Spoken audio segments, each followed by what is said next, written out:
हा उत्सव अखंडपणे सुरू ठेवताना काही प्रमाणात प्रसिद्धी तर काही प्रमाणात बदनामी याचा तुम्ही सामना केलाय का? आणि तो हा अनुभव मला दरवर्षी आहे. असा एकही वर्ष गेला नाही की मला त्याचा अनुभव आलेला नाही. आणि जो व्यक्ती चांगलं काम करतो त्याचीच बदनामी. बरोबर. जो व्यक्ती करतो त्यालाच बोलते, जो करतच नाही त्याला कोणीच काही म्हणणार नाही. बरोबर. तुम्ही जरी एखाद्या सामाजिक क्षेत्रात काम करत आहे आणि चांगलं करत असताना 10 पैकी 2 जण तुम्हाला शिवा मारतात, कारण त्यांना खटकतात तो विषय की अरे हा कसा करू शकते, एवढं सगळं नियोजन कसं करू शकते, हा शून्यातून कसा उभा करू शकतो, याच्यापाशी तर पैसा नाहीये.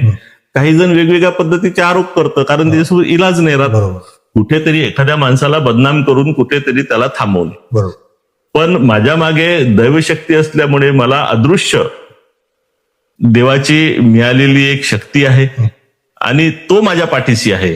त्याचा आशीर्वाद माझ्या पाठीशी आहे. त्याच्यामुळे माझी कोणी कितीही बदनामी केली मला काहीही कधी फरक पडला नाही. उलट माझं कार्य वाढतच गेलं. 2014 मध्ये 15 मध्ये जे रामाच्या कटाव संदर्भात बोललो आपण, 51 फुटाचा राम उभा केला होता आणि 2 बाजूला 2 मधातून गाड्या जायचे.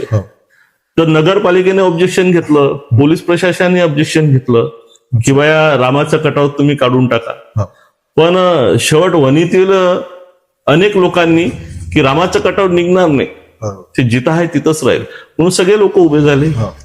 दरवर्षी मागच्या 2-3 वर्षाच्या आधी असाच विषय झाला.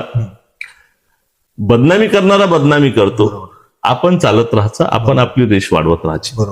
आपण दुसऱ्याची रेष खोडण्यापेक्षा आपली रेष कशी मोठी करता येईल हेच आपण बघायचं. शोभायात्रा संदर्भात रवी बेलूरकर संदर्भात जरी कोणी बदनामी करत असेल तरी त्याला वर्षभरामध्ये फळ मिळतं आणि तो फळ ईश्वरच देतो. कारण मी साप आहे, माझ्या मनामध्ये पाप नाही, माझ्या मनामध्ये पाप नाहीये म्हणून मी सातत्याने करत आहे. एखादा इव्हेंट्स गेल्या 25 वर्षापासून सातत्याने चालवणे इतकं सोपी नाही राहत.